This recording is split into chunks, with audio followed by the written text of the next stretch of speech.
If I can describe my gaming experience in 2024, I would definitely say it was pretty much non-existent.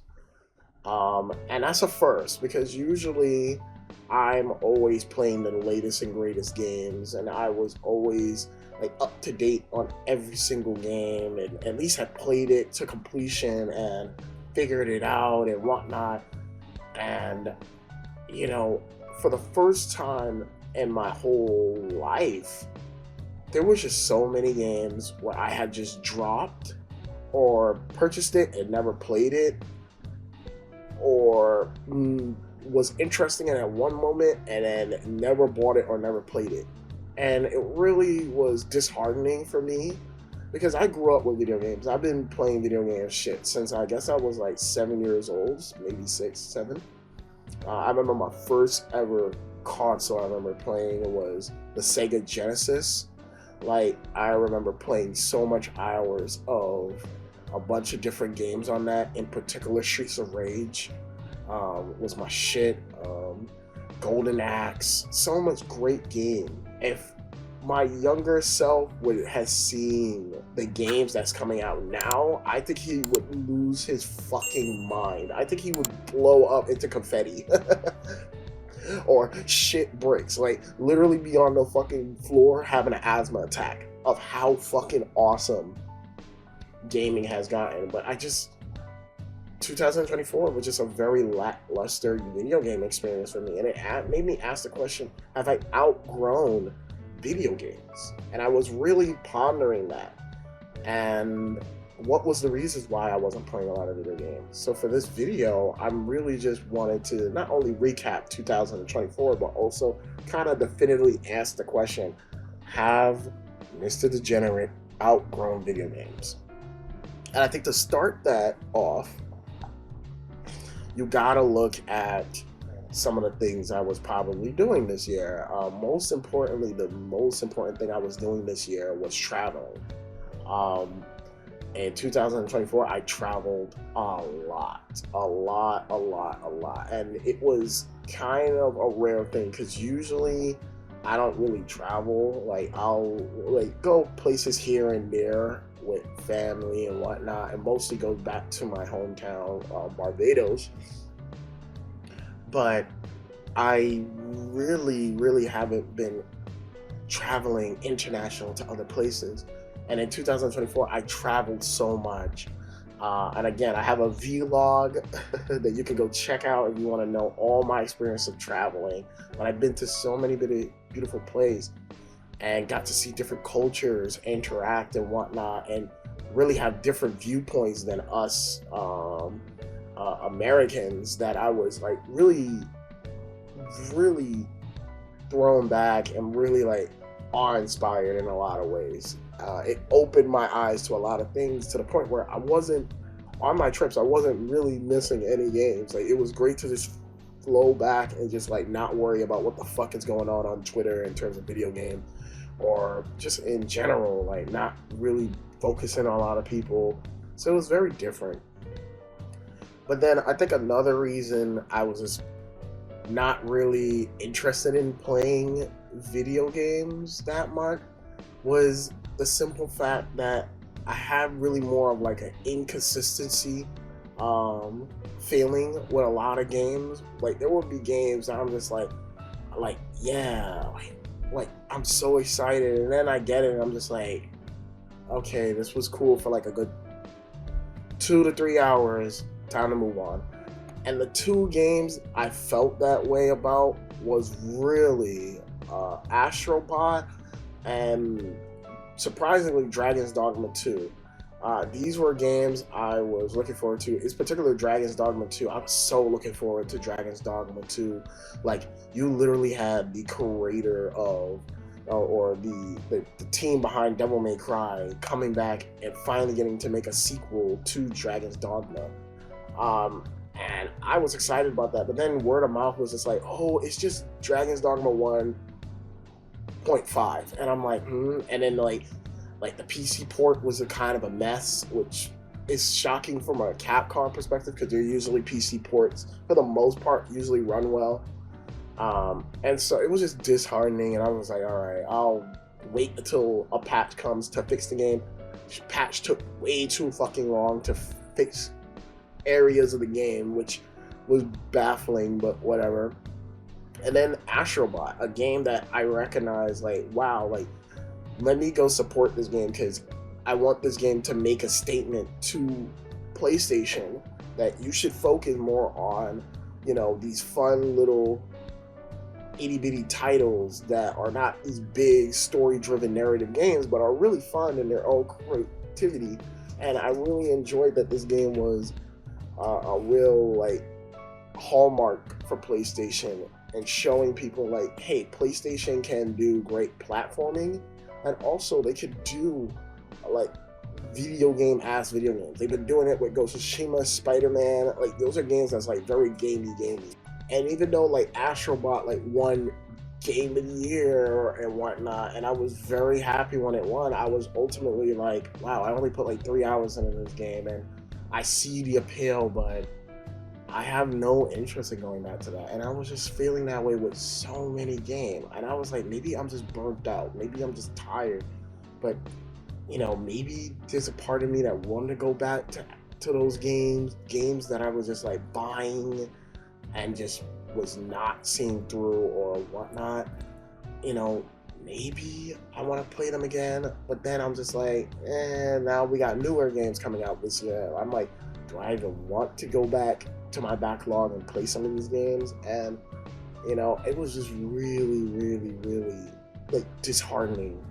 And it also didn't help this year that we had the worst layoffs I've ever seen in video game history. Like, I'm talking about, like, you thought 2023 was bad, you ain't seen shit yet. All right, if you thought 2023 had some executions, like shotgun in the face execution style, 2024 was literally lining them up, and it's like slaughtering a bunch of companies just slaughtering companies, people letting go people. And it was just like so disheartening because you would be supporting these fucking games, and your reward for supporting these great titles was that you were getting punished. And, you know, look at, you know, EA, you know, they let go a bunch of people, and they let go a few people from Respawn.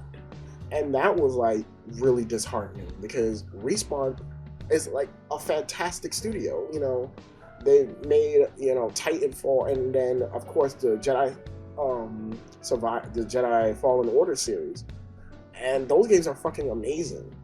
And to hear that they were working on like another Star Wars game that was supposed to be more Mandalorian based, it's disheartening that game got canceled. So even when you're supporting these big, large titles, you know, it was really disheartening to see like people got let go, you know. Then you had like fucking layoffs with fucking Ubisoft, or complete misfires with Ubisoft going all over the place in terms of like fails after fails. You know, I said it before in my video with Assassin's Creed Shadow, is that, you know, Ubisoft is really in a really dark place. They shut down a bunch of their games, and they are like relocating people to different parts of their company. But Ubisoft not doing good. Like Skull and Bones was a huge massive fail, and they said that was a quadruple A fucking game, whatever the fuck that means. And that was a big flop. And you were just seeing that with so many, like fucking PlayStation with Firewatch getting that company shut down, even though, you know, that game is like that they worked on Concord was questionable, which I'll get into later. But, you know, just generally speaking, like there was a lot of layoffs and a lot of just bullshit. And, you know, I think the two ones that hurt me was the Prince of Persia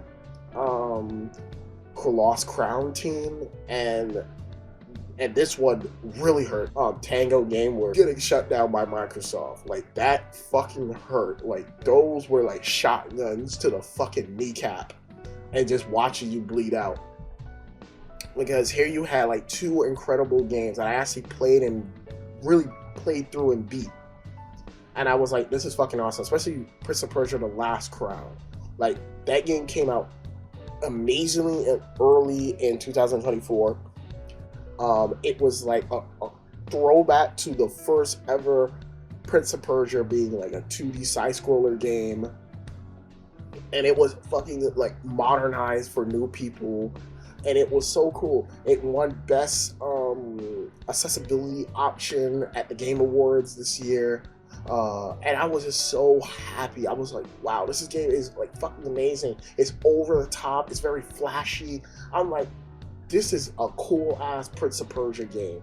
And we haven't had the Prince of Persia franchise be really recognized in so long. So to see it be treated with this type of love and dignity was so fucking awesome. And then it didn't sell well because no one knew the fucking game was out. And also it was locked, if you're a PC owner, it was locked behind I believe Uplay or the Ubisoft storefront, which fucking sucks. And you had to wait like all the way till the summer for it to come to the fucking Steam and the Epic Game Store. It was like, come on, man, like this shit is like not good. This is like not cool, and Ubisoft is just tanking fucking series after series. X Defiance is getting shut down. Bunch of their games are flopping and failing. We don't even know what's gonna happen, if we're even gonna get that Splinter Cell remake or the I think the Prince of Persia: Sands of Time remake. Nothing is going right in that company, and it's very disheartening. But I think, again, the biggest one that hurt me the most was hearing Tango Games got shut down. That fucking hurt. And you had like Sarah Bond, the head of Xbox, fucking like almost like she got tear gassed by, and it was like stuttering and shit. And it was like she didn't even have a good explanation of why that company got shut down. Like, I could probably understand, fucking, the Redfall developers.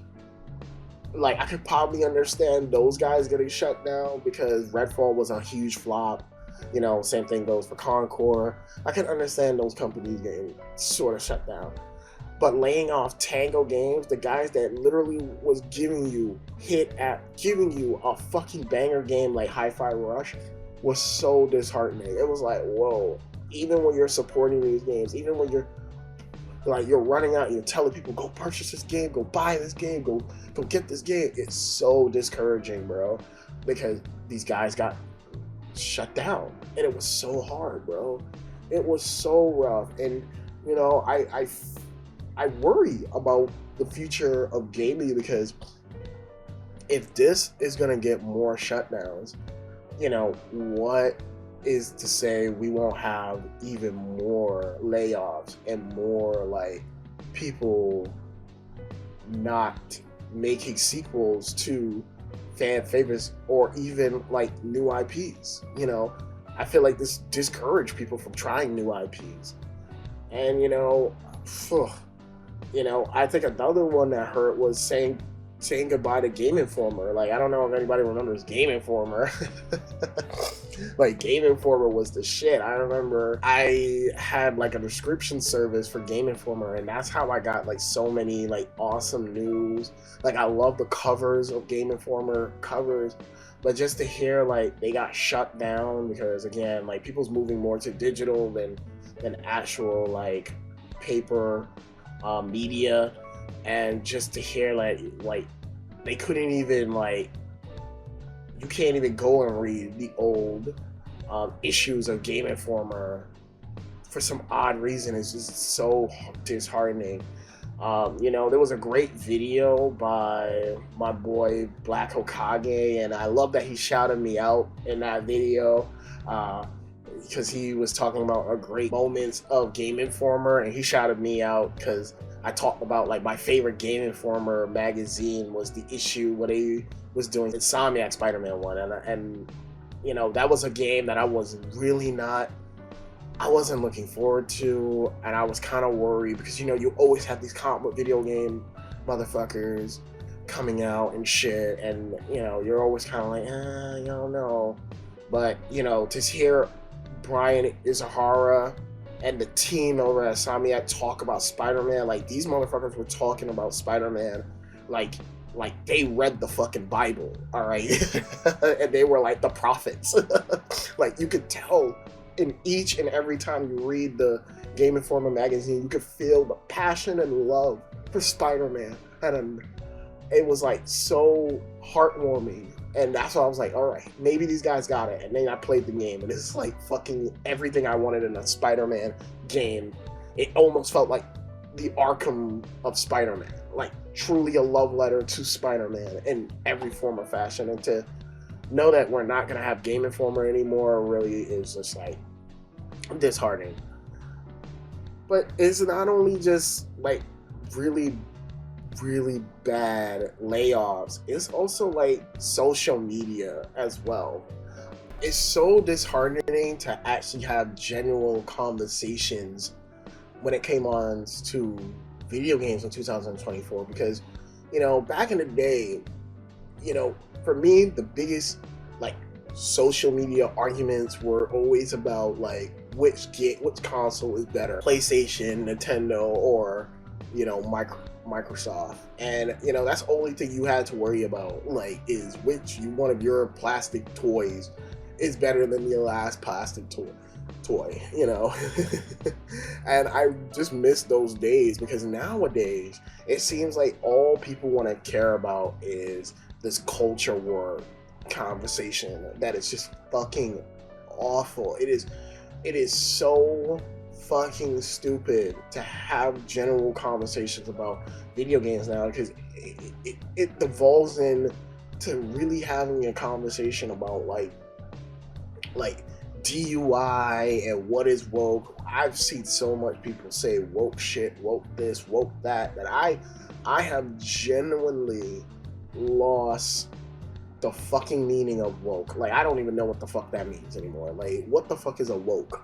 Like, so many people just throws that word around, and I've seen like content creators that I was admired at one point just fall into this like culture war bullshit, proving that we need sexy ladies in our game, and focusing on so many shit that I don't ever hear these motherfuckers talk about what is their favorite video game of all time, or what type of game are they playing right now, or this is the reason why I love this video game because of X, Y, and Z.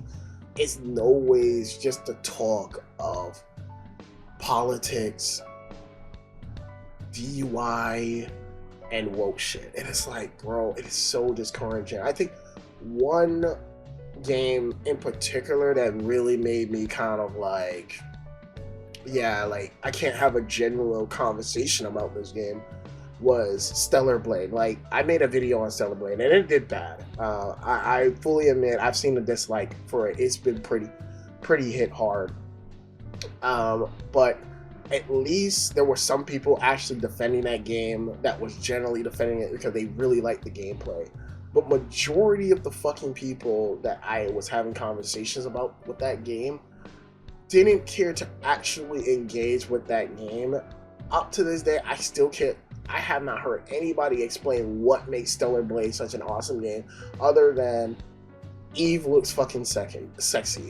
Like, you can dress up in skimpy outfits. And in that video I said, and I still stand by it, that sex appeal will only go but so far. At the core of any video game is his fucking gameplay. Regardless of how you feel about the look of a character or whatever, the gameplay is the most important thing. And I just felt like, based off of the demo I played, Stellar Blade didn't sell me on itself, and I was very brutally honest on that video, and some people really did not like it, but again, I don't give a fuck, and I was very honest. Even on Twitter, I said like, hey, I am looking forward to the PC port to see and give it a very fair shot, because they did announce a PC port a few months after the game was released, and there are people that enjoy it, but I never hear anybody talk about it. I never hear anybody talk about the story. I never hear anybody talk about like what makes Eve a fascinating character other than her sex appeal. And that is the type of dialogue shit that I be talking about. It's like no real engagement, no real thought is really put into anything. That's not to say like there aren't YouTubers that have general conversations. Like I love watching Mike Hollow. Like shout outs to Mike. He'd be talking about tech and shit. You know, that was a YouTuber I recently started getting involved with his videos, and the way how he talks and the way how he conveys a lot of his discussions of fighting games is fucking awesome. Like I love it. This is the shit I live for. But it's just like general conversations I noticed on Twitter has just been really just shite. But then, there was also a lot of other dumb shit that happened in 2024 that I was just kind of like laughing, or just like really bad decisions, like PlayStation, like with Concord and the fucking and the fucking PC PlayStation Plus or PlayStation Network account you needed to order to play PC games. So to first start off with Concord, that was just that was the biggest flop of PlayStation history. Like, oh my goodness, like I was dying laughing at how much they really thought this game was going to like succeed with a fucking franchise that is a new IP, and also in a saturated market where there's tons of like hero shooters around, and you're asking to pay like full price to play this game. It's like, yeah, you out of your fucking mind, PlayStation. And for them to really hear the behind the scenes of them spending like 200 million or more on this game, it was just like really just bizarre shit hearing this. But then the PC whole debacle, like with Helldivers 2, a game that it hit with a lot of people.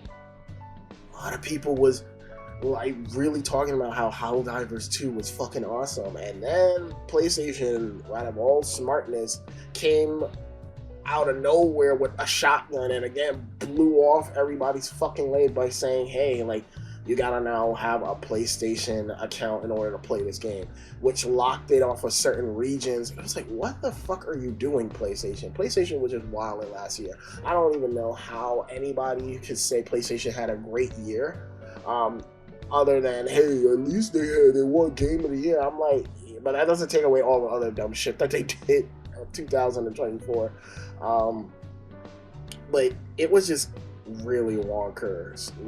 It was just like, then we get into like Warner Brothers like kind of like killed Rocksteady Studio with the Suicide Squad Kill the Justice League. Oh my god, another live service game that was just like, wow, like how did we fall so bad? Like this is the team that gave us one of, if not the best comic book video game of all time, which is the Arkham series. And just to see them not only shit on the legacy of the Arkham games, but just make something that just didn't scream Rocksteady or a good follow-up to, the critically acclaimed fucking the Arkham franchise is really disheartening. And I'm so happy now that they're kind of like, they're done with that game, because it just did not feel like Rocksteady at all. It got to the point where they were literally giving that game out for free, and like constantly giving that game out for dirt cheap. Like I remember one time I saw that shit for like $4, the deluxe edition for like $4. I was like, what? It was just like so ridiculous seeing the downfall of Rocksteady. It was like so hard for me as a gamer. Then you had like Microsoft fucking lying to their fan base. Like you had Microsoft literally saying to the fan base, like yeah, no, we're still gonna be playing, and you'll still be focusing on first parties games on Xbox, only to then go back on that and be like, yeah, well, yeah, the games are now coming to PlayStation as well later on. And it's like, huh? And it really been pushing this narrative that I've been saying that they're gonna do, but it was just like so disheartening to see that they're really doing this, which has become more of a third-party company than rather than a first-party company. And it was like, that is so weird. That's so weird. And I can just imagine how Microsoft fans are feeling. Like just seeing that. Like, you were promised first-party games exclusive to yours, and it's like you've been constantly lied to. And it's like, again, like the only thing that's really keeping the Xbox afloat is the Game Pass. But just to see that, it was just like kind of like really just like, okay, really dumb. But then, Capcom was also not innocent. Like the whole fucking Dragon's Dogma debacle. Like that shit with the DLC, which once again, Capcom is horrible at DLCs. Like, I hate how they handle DLCs, especially for the PC audience. I hate how they handle it. So to see like people was upset about that was like really disappointing, and it's like, bro, like they really almost tarnish a really good game with Dragon's Dogma 2. Like, bro, what the fuck? And then again, Capcom again with the fucking oh my god, Capcom with the fucking just the way how they've handled the DRM situation. And up to this day, I still stand by, like, be warned about that DRM. But there was a lot of misinformation being flown around. But be warned about that DRM when we get the new engine for their games. And it was just like, bro, come on, Capcom, let's do better. And so I think that's really all the stuff that really led to me like not really getting into video games this year. But then when I look back at the good moments in gaming and like things that really were fucking awesome for me, like I was just thinking back and I was like, you know what, I did have like really good gaming moments. When we speak about fucking Kraken Studios saving Tango Gameworks was such a fucking win. Like, to see that these guys came out of nowhere and was like, hey, we're gonna make sure that you guys are okay, and was able to get that most, if not all, the developers from Tango Gameworks when Microsoft let them go for some dumb reason was such a hit home run. Like, I wanted to fucking cheer. Like, the only reason I missed that announcement was because like I generally was like busy traveling, but that was like a big announcement for me personally. Ubisoft saying games day one will now come to Steam day one, so Assassin's Creed Shadows coming day one, and delaying Assassin's Creed Shadows was a huge plus for me, like, because again, I made a video on it and that game was rough. It looked very rough, but man, like now I'm seeing like clips of the game, and it's like really, really looking polished. It's looking way better. I was like, yes, like this is what you do when you delay a game. And now they removed the different season passes and shit that was like almost like $200 and some change. Like, very good decision making on Ubisoft, man.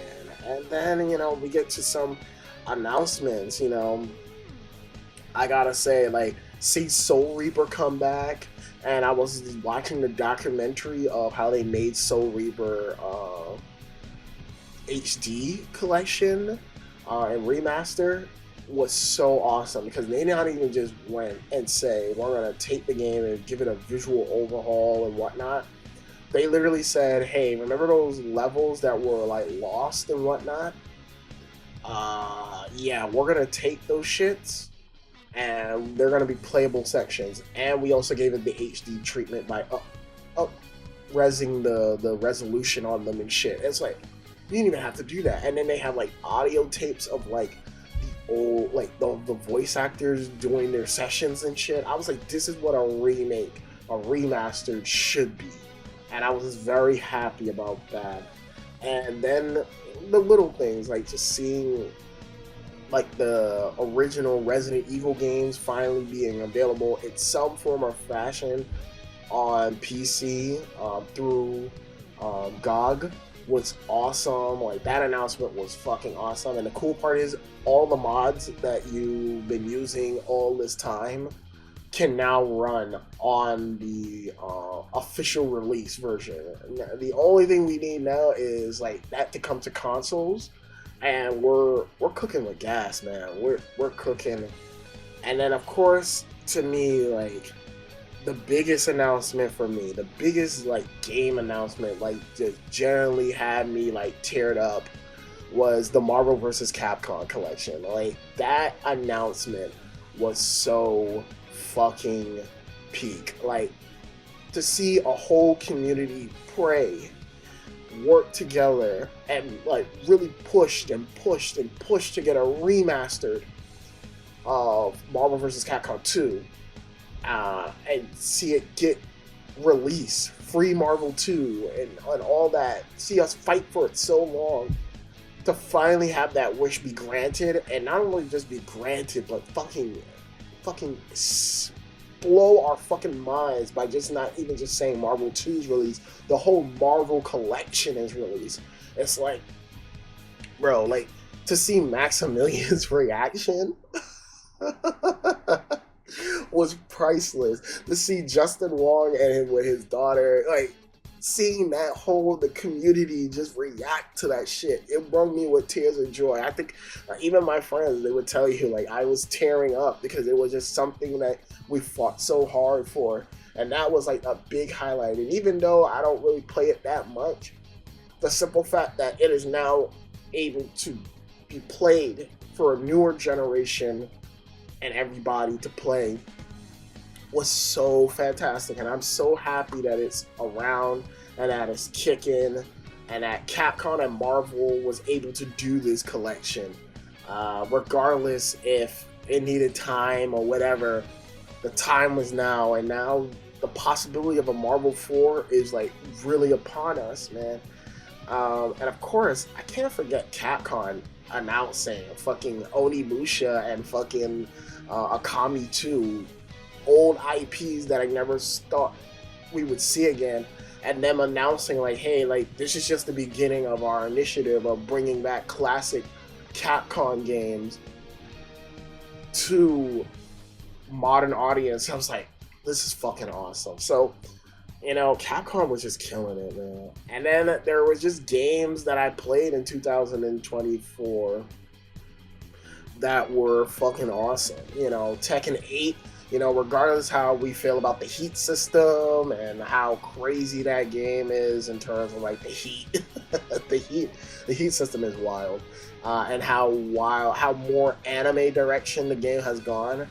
The game plays phenomenal. The game is so much fun, very aggressive, yeah, but so much fun. The story was actually a good story, silly nonetheless, but it was really fun. And you know, there's still some things that I don't like. Like I don't really care for Season Pass 1 and the microtransactions and the whole like live service model of the game is not really appealing. But to see Tekken 8 come out swinging and strong is really good. Again, I talked about Prince of Persia: The Lost Crown. Lost Crown was fucking awesome, so I don't even need to go on about Lost Crown. I replayed fucking Spider-Man 2 and did a whole video about it. And even though I was more critical of that game, I do appreciate that I was going back and play that game, because it really, and I repeat, really is a fun game. Despite my issue, I was still having a ball. Like, I was still having a blast. And then for the first time ever, because of a remake of Silent Hill 2, I decided to, for the first time in my life, go back and play Silent Hill 2, the OG.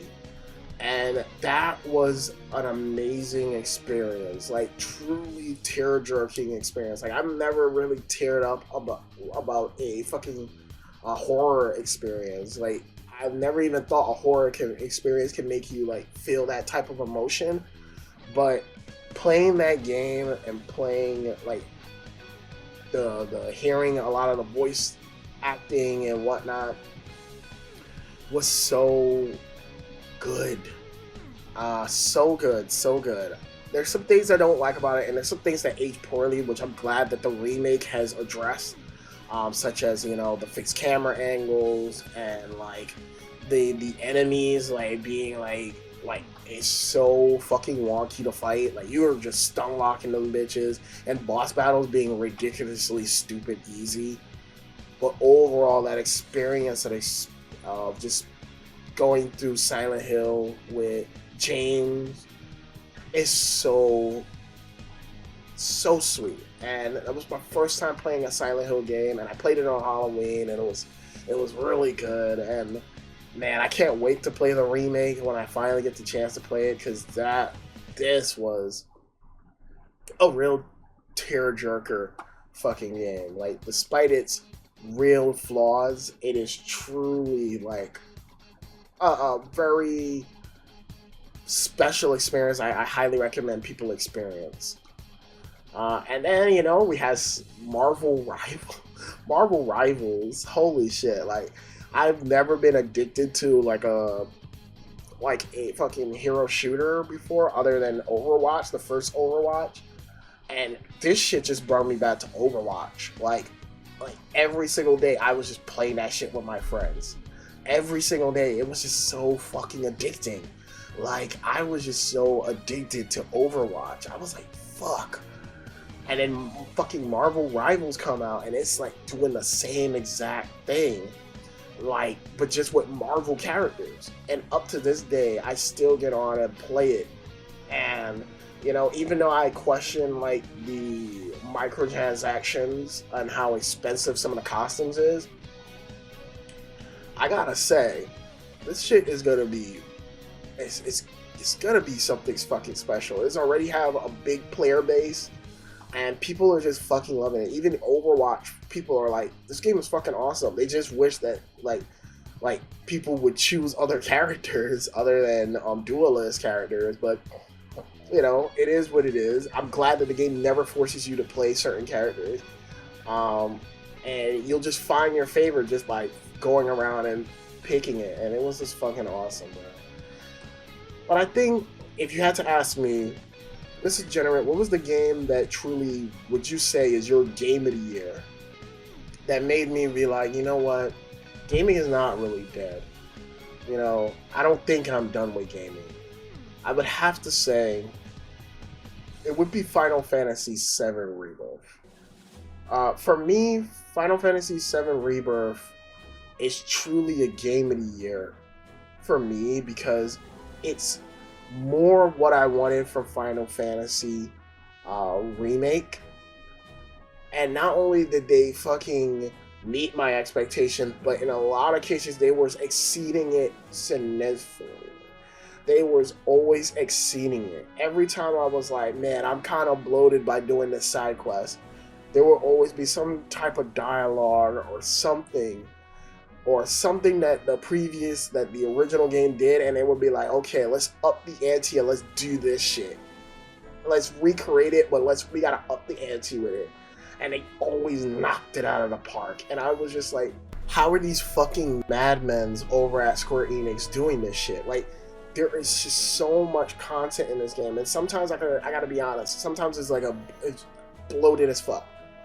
But the end of the game will always come in and be like, hey, we know you done this shit so much. We know you kind of like is a little exhausted, but here's a little reward, and you're always rewarded greatly for participating in anything you do in terms of like mini games or whatnot, whether it be dialogue or item you get from characters, to just come back to these characters. Like, oh my god, fucking Yuffie is so fucking awesome in this game. She is so adorable. I love her. Aerith, Tifa, Barret, like these characters, they're a reason why these characters have lived the test of time, and why like when people think about the best Final Fantasy characters, these are like always the most popular ones, and that's because they're so well written. And even though this is a remake of the classic game, they still bring this nuance and this real togetherness, families. I guess this unlikely family aspect to the game, that you always root for them. You always are rooting for these characters, and I think even more so in the first game, it felt more of a remake that was trying to change the status quo of a remake. This one really touches upon the themes of loss way more than the first remake. It's almost like they heard a bit of the criticism that people had of the first game, where it's more of like a time traveling game, which it still kind of is, and that's kind of like the negative of the game. But fuck me, like when it touches upon that loss and you feel that shit, it's like really fucking good. Like, so like standout moments is Red 13, like seeing his father's shit, and like they even recreate the most iconic scene with the tear drop off of the father when he's on when he's a statue, but how that's played out, revision and realize. There's certain shit that I just never thought to even think about, like how the black materia is formed in the lore. In the original, is not really that explained, but they tied it into the ancient evil dudes and whatnot. And I was like, what the fuck? I didn't even think of that. And I was like, man, like this game is constantly, you know, going beyond and beyond and beyond, and it's like, what the fuck? It's like, hold up. And I love, like, even though I love 16's combat way more, I love the combat of 7 Rebirth. Like, Rebirth actually did something I actually asked for a lot, which is like, hey, can we get tag mode, tag team battle, tag team fucking moves? And they are some of the coolest shit. Like seeing like Aerith and Tifa fucking, like Aerith puts up a bubble around the enemy, and Tifa goes in and she's like doing maximum spider. I was like, and then like the funniest one to me, or the cutest one to me, is fucking Aerith and Barret puts on sunglasses, and then the way how Aerith is holding her wand is like a fucking machine gun, and they're just going ham. It's like really some awe-inspiring shit. And then like even how they recreate like iconic, again, how they're recreating iconic moments and scenes is just so impressive. I was just like, every time I was like, my god, they fucking nailed it. How are they nailing this shit? How are they doing it? And then they even took like the little like romance shit from the first game and elevated in here, and it's like, oh, which one do you love? They know it. They're like, we know it. We know you have a favorite. Either you love Tifa or Aerith. Which one do you love? Which one do you love? And they elevated when you finally get to the dates, and they're so fucking awesome. I'm gushing about this game, man. I'm gushing about it because, like, the more I think about it, it's like, fuck, I was enjoying this game. Yeah, it was long. Yeah, sometimes it was dragging. But I'll tell you, man, the moment we get to the grassland, like the opening area, the first open world area, and the music comes in, a remake version of the open world music, oh my god. Oh my god, I was tearing up. But you know what really had me tear up? You know what music soundtrack had me fucking teary-eyed? Like genuinely teary-eyed? Calm's theme. Oh my goodness. Calm City's theme. On Our Way. Oh my goodness. I remember hearing that in the original, and I was like, man, this song is so fucking good. And then here comes the remix, like Big Dick Energy was like, you want to see us do it again? You wanna fucking see us do it again? Here you fucking go. This song, from the moment I heard it, I was like, bro, I'm tearing the fuck up. They did it, man. This song is beautiful. That's the power of fucking music, bro. Like, to get you to that point of teary eyed. Like, I was like, this game. That's when I knew this game was gonna be a hit. And again, there's tons of issues I have with it. I think Zach's part of the story really did not need to be there. It's cool, but it served no purpose. I think the game could sometimes be bloated. I've said this numerous times throughout this part of the video. It can be very bloated, very, very bloated.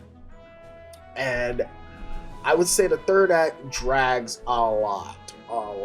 Like the third act, the final part, I believe, when you go to the ancient city, oh my goodness. I felt like in the original it was pretty bad too. In here it's even worse. It's longer, and it's like, bro, what the fuck, bro? It's like, bro. And the ending, I do have tons of questions. I've been watching Mugen Lord's kind of thoughts on the ending, and then I've watched Maximilian's thoughts on the ending. And it's good to see like different people like have different viewpoints of that ending, and just seeing the community talk about that was very interesting. But man, I don't know how I feel, man. I'm a little worried on how they're gonna wrap this shit up. But I gotta tell you, when they do the iconic scene, you should have seen. I had the biggest pop up. I had the biggest pop off ever, and then the most like saddest of all sadness face reactions I ever had for a video game. This is how I know I care about these characters, because I really truly felt very emotional with them. And this game is fantastic from start to finish, and I can't wait for the PC port. I'm not gonna play it because I'm gonna probably wait until the whole PC port editions come out and then replay the whole trilogy that way. But man, this was fucking awesome, and I cannot wait for the final conclusion to the story. Hopefully they wrap it up nice, but for the most part, this game was special, and for that reason it's going to be my game of the year for how special it is. Having said all of that, I guess the question I have to ask myself is, am I getting tired of video games? Well, if you just watch my game of the year segment, or if you watch the whole video, it may have came off downer, but if you watch the game of the year part, I think I finally come to the conclusion that I don't think I'm tired of video games, or that I'll stop playing video games. In fact, I'm looking forward to so many video games of 2025. However, I think for me, I've realized that video games is not the only thing that's driving me anymore. There's other stuff and other things I want to do. I am 30 now, and there's certain things I want to do. I want to travel and see the big world. There's certain places I want to go to.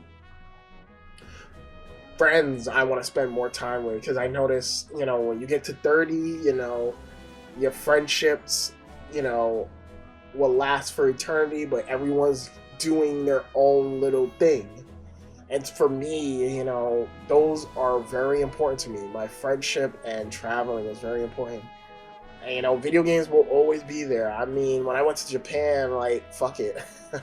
I was playing Tekken 7 with this old dude in an arcade. I went to this arcade and I was playing Tekken 7 with this old dude, and it was so cool to see like this old ass dude play Tekken, and he's fucking like really pulling off some combos and whipping my ass. And it was just like, man, I was just like, if he could do that shit, and I asked him if he has like a life or anything, And he's like, yeah, the wife and everything and whatnot, and he still finds time to come and play video games. And you know, if he has time to do that, there's no excuse why I can't do that. So gaming is never gonna stop, and I'm always gonna be playing video games till the day I die, until the fucking controller falls out my hand. I'm always gonna be playing video games because video games is wonderful, and I'm so proud of some of the things we've done in 2024. But now it's time for a new era, a new time period, and I can't wait for what's to come of 2025. Without further ado, I'm going to wrap this video up because I know this video is pretty long. If you're new to the channel, please comment, rate, subscribe, all that fun stuff. Let me know what you thought of 2024. What was your favorite moment of video games of 2024? Comment below and let me know. And as always, stay tuned. More videos are on the way. It's your boy, Mr. Degenerate, signing out. Have a good one. Oh, and before I go, I'm going to leave with one great speech of 2024. Later.